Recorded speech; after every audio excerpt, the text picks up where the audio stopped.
name is Nell. I'm from Vitalia, Strongsville, and today we're reading A Spy Called James, the true story of James Lafayette, Revolutionary War double agent, written by Anne Rockwell. On October 19, 1781, the Battle of Yorktown ended with an American victory over British forces.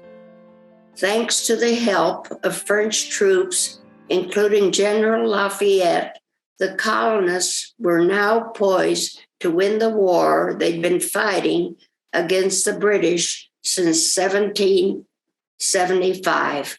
With the war's end, America would be a free country. One of the last things British General Cornwallis did before returning to England was to visit Lafayette's camp. Cornwallis wondered how his army of redcoats had been beaten by the young French general. The two generals had at least a couple of things in common. Both came from impressive families and both had impressive names. Cornwallis's full name was Charles Cornwallis, 1st Marquis and 2nd Earl Cornwallis, Viscount Brougham, Baron Cornwallis of Eye.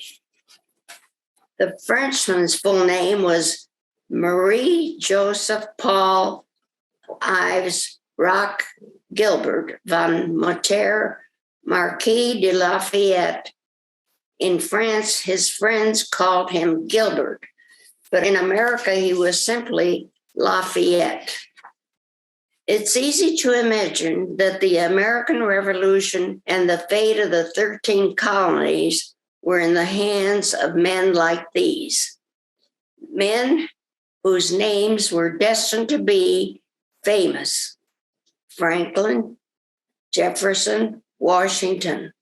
After all, not long after the war ended, streets, schools, parks, and cities would be named after these men. A list of names had also helped start the war. Many of these famous men signed the Declaration of Independence, telling King George of England the colonies would be free. But America would not have won independence without the courage of thousands of people whose names never became famous. Cornwallis saw one such man in Lafayette's camp during his visit. He must have known in a flash exactly how Lafayette had defeated him. The person Cornwallis saw was known by one name, but without him, the war might have ended very differently.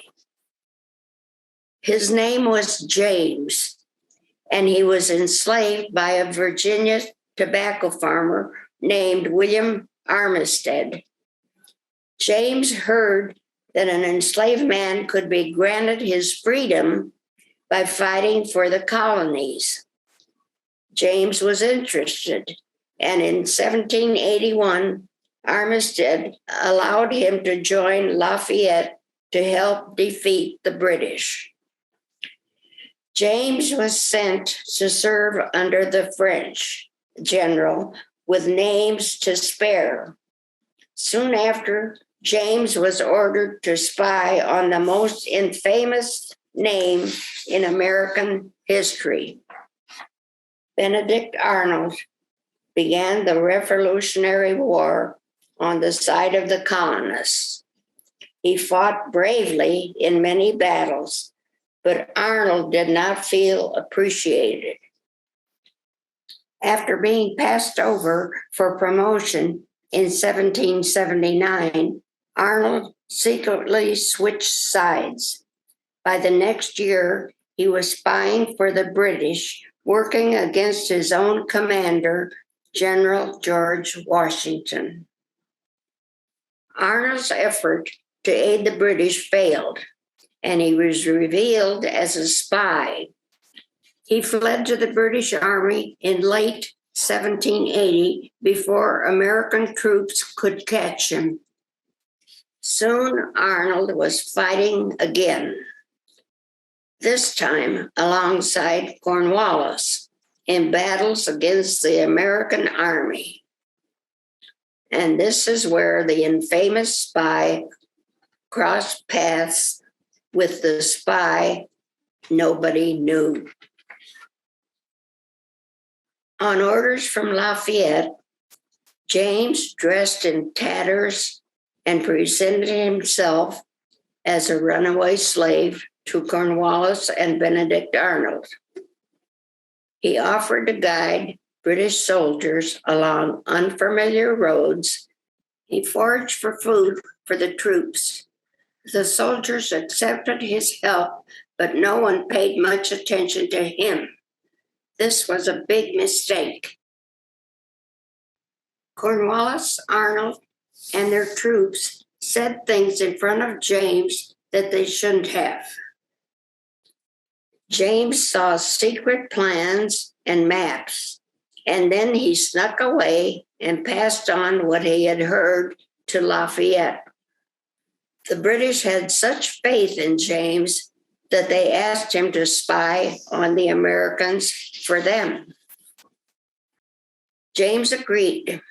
He carried information to Lafayette from the British and gave the British misleading information about American plans. Working as a double agent was incredibly risky.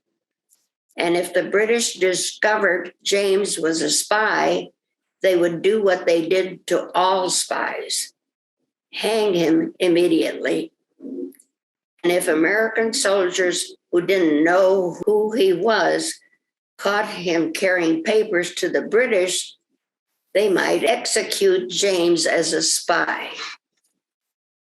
But James was never caught.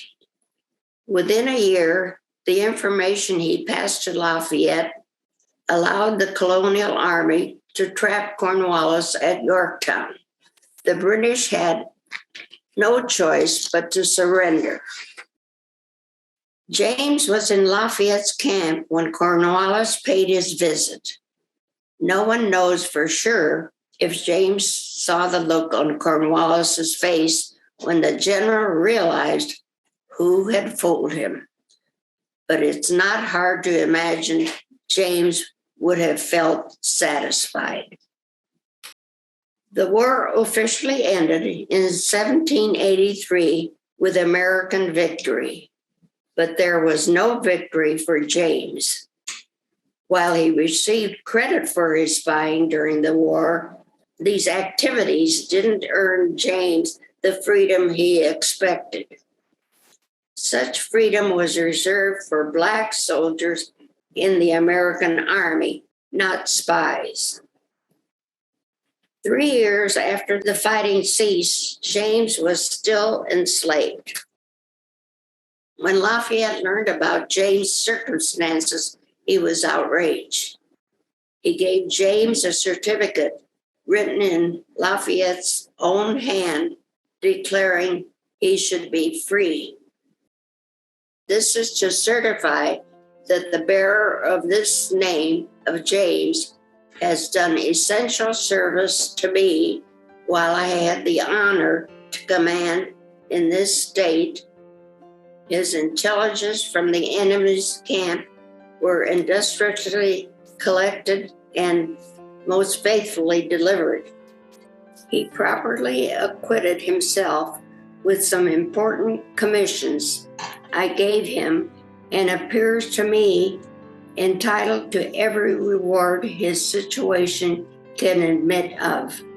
Done under my hand, Richmond, November 21st, 1784. Signed, Lafayette. 2 years later, the Virginia legislature made James a free man. In tribute to what Lafayette did for him, he took the last name, Lafayette. James Lafayette was finally free.